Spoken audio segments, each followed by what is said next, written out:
To understand the 3rd SS Panzer Division, Totenkopf, you cannot look at a map of the front lines in Russia or France. You must look at a swampy piece of land in Bavaria, surrounded by barbed wire and watchtowers. You must look at Dachau.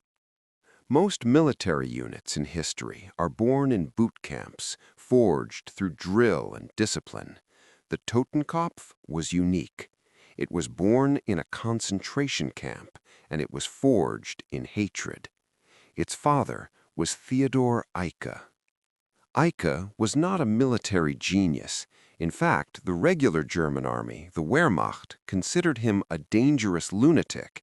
He was a failed police officer, a man with a history of violent outbursts, who had once been committed to a psychiatric ward. He was aggressive, unstable, and a fanatic. But to Heinrich Himmler, these were not flaws, they were qualifications. In 1933, Himmler gave Eicke command of the Dachau concentration camp and told him to create a model for the entire SS. Eicke did more than run a prison. He created a cult.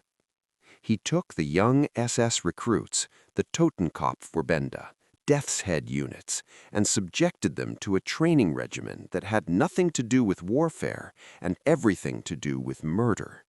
Eicke's philosophy was simple and terrifying. Tolerance is a sign of weakness. In the barracks of Dachau, Eicke taught his men to hate. He pointed to the prisoners behind the wire, communists, Jews, social democrats, and told his recruits, "That is the enemy. They are not human, they are animals." The recruits were not trained on shooting ranges initially. They were trained on the prisoners. They were forced to watch and then participate in beatings and executions. Eicke watched them closely. If a recruit showed pity, if he hesitated to strike a prisoner, he was expelled. Eicke didn't want soldiers. He wanted political warriors. He wanted men who had killed their conscience before they ever picked up a rifle. The men loved him for it. They called him Papa Eicke. He rejected the stiff aristocratic traditions of the Prussian military. He ate with his men, joked with his men, and promised them that they were the elite of the new order. He gave them a symbol to wear on their collar tabs, not the standard SS runes, but the skull and crossbones, the Totenkopf. It was a warning: we do not fear death, and we bring death. By 1939, when Hitler authorized the formation of a full combat division from these camp guards, the regular German generals were horrified. They viewed Eicke's men as disorganized thugs, prison wardens playing at being soldiers. They predicted that the Totenkopf division would fail in real combat. Eicke took this personally. He drove his men relentlessly, determined to prove that his asylum warriors were superior to the gentlemen of the Wehrmacht. But when the war started, the Totenkopf didn't fight like a normal division. They fought with a reckless, suicidal ferocity. They took casualties that would have broken any other unit, simply because Eicke refused to retreat or maneuver. But the most dangerous legacy of their origin wasn't their poor tactics, it was their morality. When the Totenkopf marched into Poland and later France, they didn't see enemy soldiers, they saw inmates. They treated the civilian populations and surrendered troops exactly as they had been trained to treat the prisoners at Dachau. The division was not a military unit that committed crimes. It was a criminal organization that had been given tanks. And it all started with Papa Eicke in the mud of Dachau, teaching young men that mercy was a sin and murder was a duty. May 27th, 1940. The fields of northern France. The German Wehrmacht was conquering France with a speed that shocked the world. Their tactic was blitzkrieg, lightning war, a mix of speed, precision, and tactical brilliance. But on the left flank of the advance, there was a unit that didn't care for tactics. They cared only for violence. The 3rd SS Division Totenkopf was finally in combat, and it was a disaster. For days, the Totenkopf had been throwing themselves against the British Expeditionary Force like a blunt instrument. While regular German generals maneuvered to flank the enemy, the SS commanders, indoctrinated by Theodor Eicke, simply ordered frontal assaults into machine gun fire. They believed their will was stronger than British bullets. They were wrong. By the time they reached the village of Paradis, the SS were humiliated. They had suffered heavy casualties. Their officers were furious. They were supposed to be the elite, but they were dying in droves against the stubborn rearguard of the Royal Norfolk Regiment. The Royal Norfolks, tasked with holding the line to allow the evacuation at Dunkirk, had fought until their ammunition was gone. Inside a battered farmhouse, Major Lyle Ryder realized the fight was over. To save his remaining men, he ordered a white towel to be raised on a bayonet. 99 British soldiers walked out of the smoke, hands raised. They were exhausted, wounded, and defeated. Under the Geneva Convention, the war was over for them. They expected to be disarmed, given water, and marched to a prisoner camp. But the men waiting for them were not the Wehrmacht. They were the Totenkopf. SS Hauptsturmführer Fritz Knöchlein watched the British surrender. He was not relieved that the shooting had stopped. He was enraged. His company had lost men taking this farmhouse, and in his twisted worldview, the British had insulted the SS by fighting back so effectively. Knöchlein didn't see prisoners. He saw an enemy that deserved punishment for defying the master race. He ordered the 99 prisoners to be marched down a narrow, dusty road to a nearby farm building. The British soldiers began to feel a cold dread. The SS guards were not behaving like professional soldiers. They were shouting, shoving, and stripping the men of their valuables.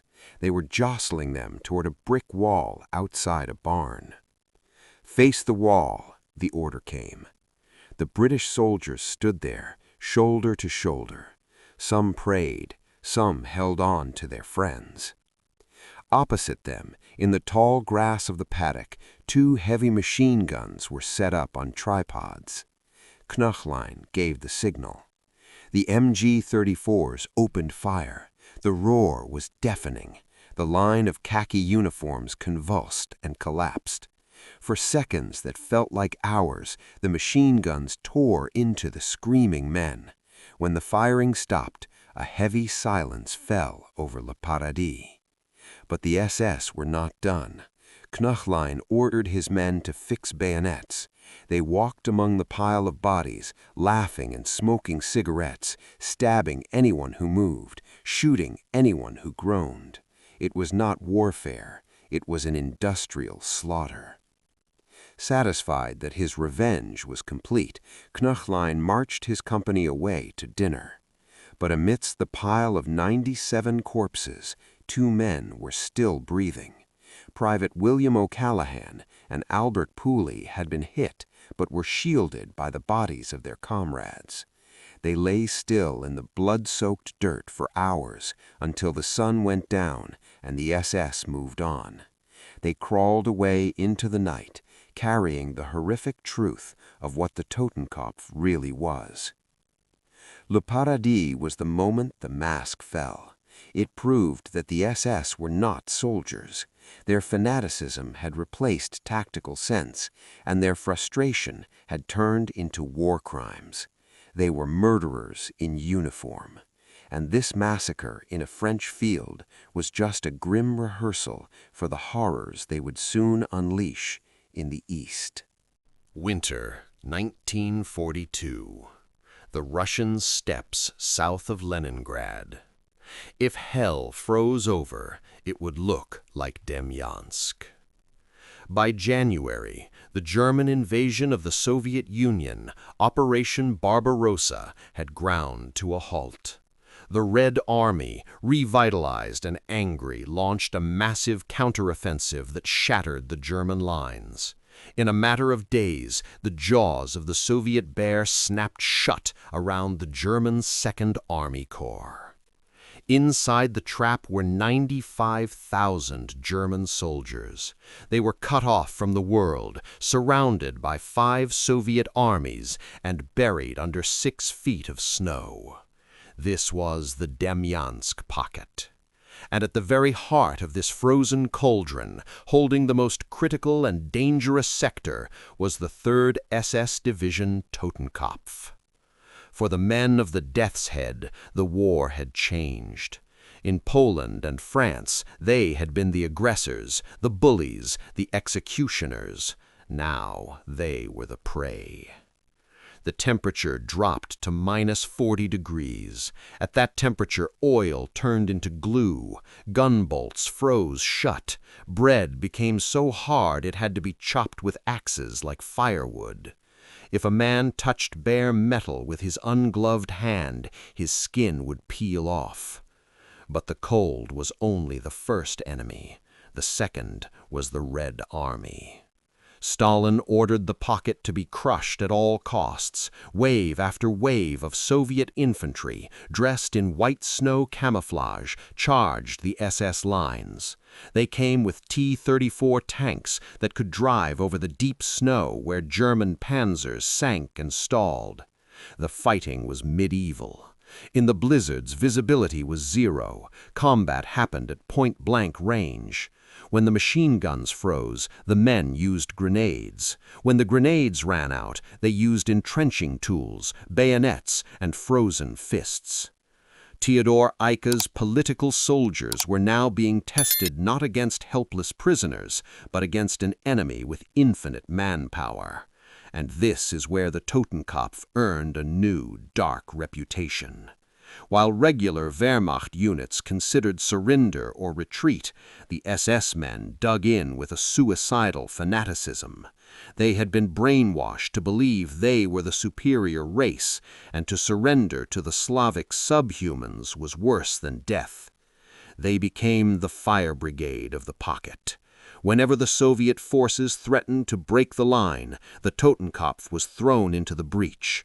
They were moved from crisis to crisis, often marching through thigh-deep snow, leaving a trail of frozen corpses behind them.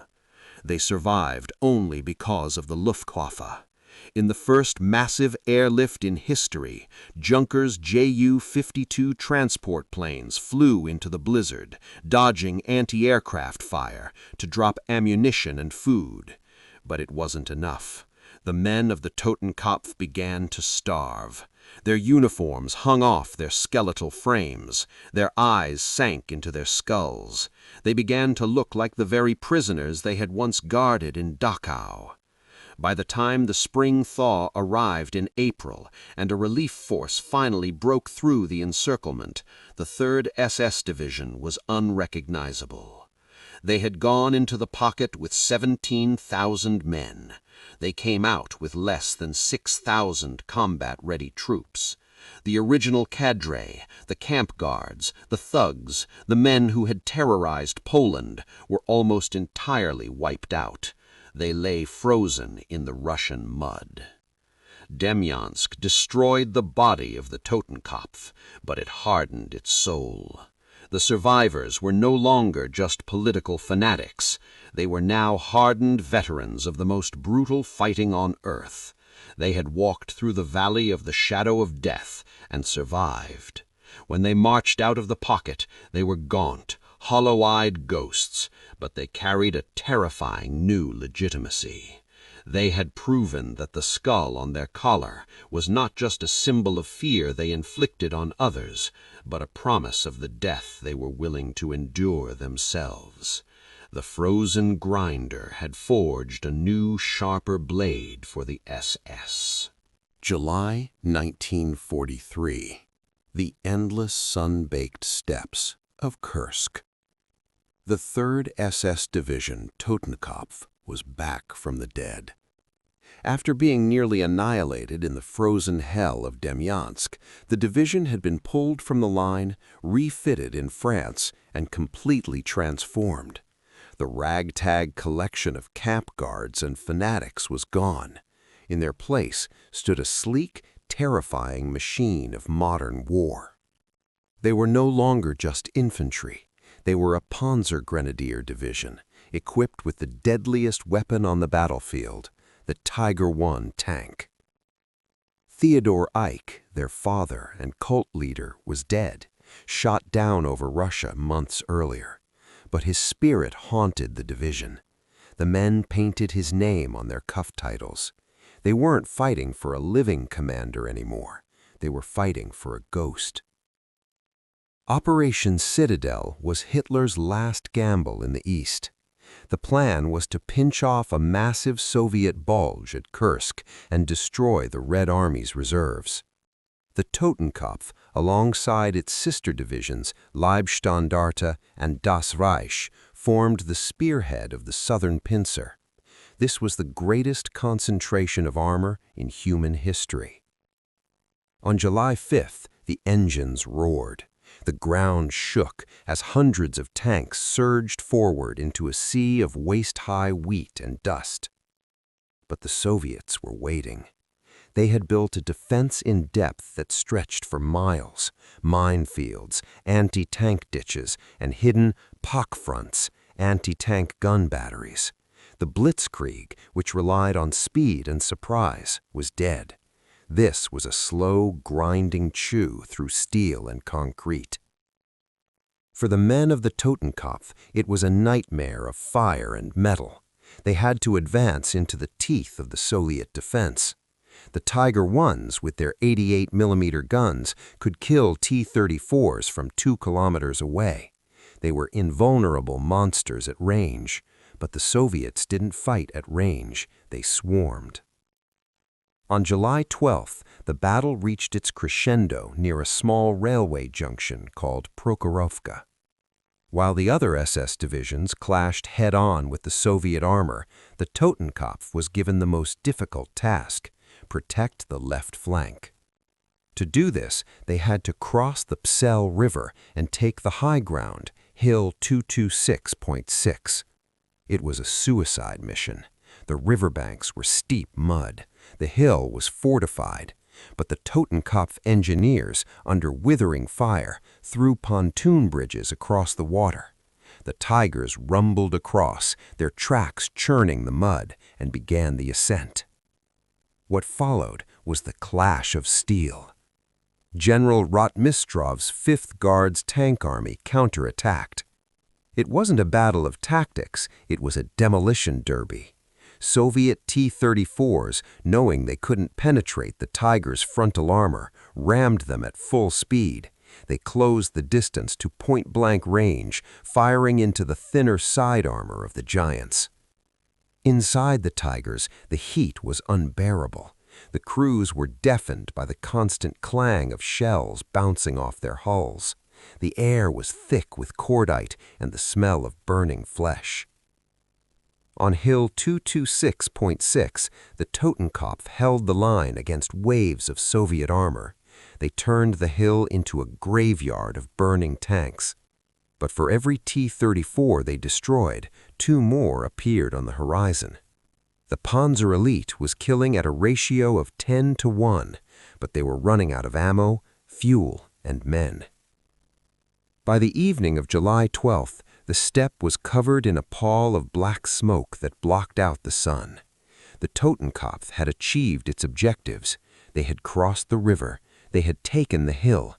They had proven they were the masters of armored warfare. But it didn't matter. The strategic gamble had failed. The Allies had landed in Sicily, and Hitler called off the offensive. The Totenkopf withdrew, leaving their broken steel and their dead on the Russian steppe.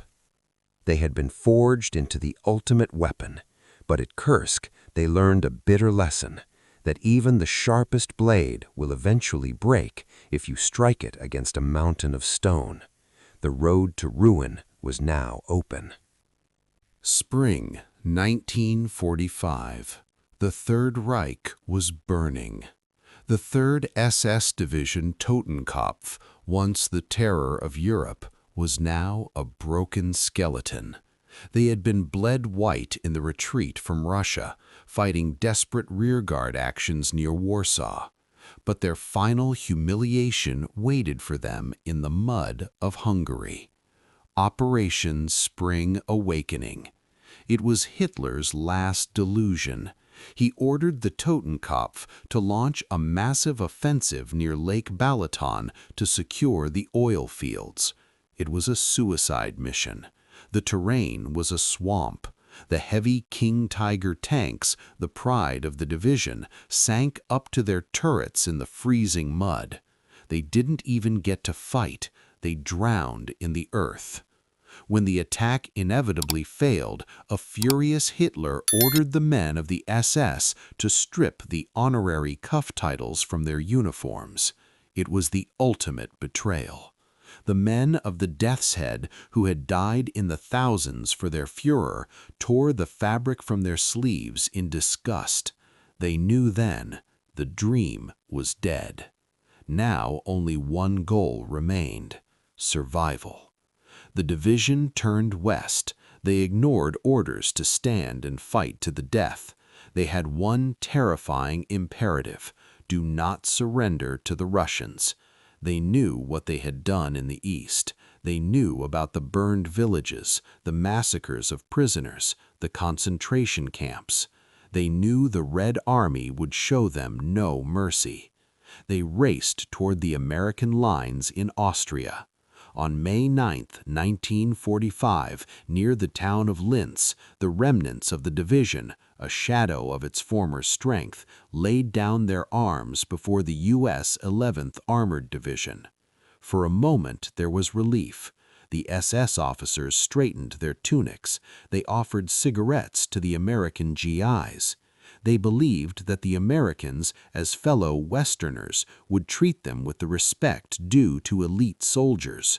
Some even deluded themselves into thinking they would be rearmed to fight alongside the U.S. against the Communists. They were wrong. The Americans looked at the collar tabs. They saw the silver skull and crossbones. They knew exactly who these men were. They knew this division was not born in a military academy, but in the barracks of Dachau. They knew about the murder of the British POWs at Paradis. The order came down. From the Allied High Command, all SS units that had fought in the East were to be handed over to the Soviet Union. Panic spread through the ranks of the Totenkopf. Men wept openly. Officers pulled out their Lugers and committed suicide in the holding pens. They begged the American guards to shoot them right there rather than send them back. But the Americans were deaf to their pleas. At gunpoint, they forced the SS men onto trucks and drove them to the demarcation line. Waiting for them were the silent, grim soldiers of the Red Army.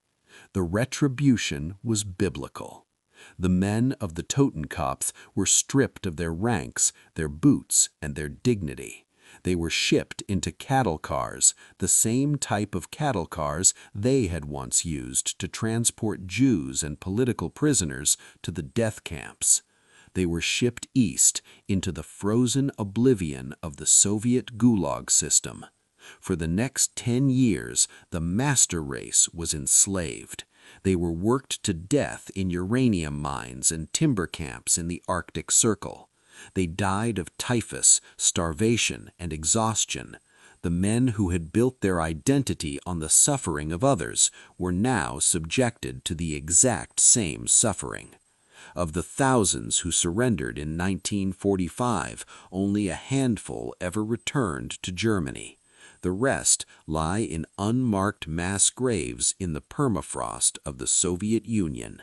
The Death's Head had finally come home. The division born in a concentration camp died in a concentration camp. And in the silence of the Siberian snow, justice was finally served.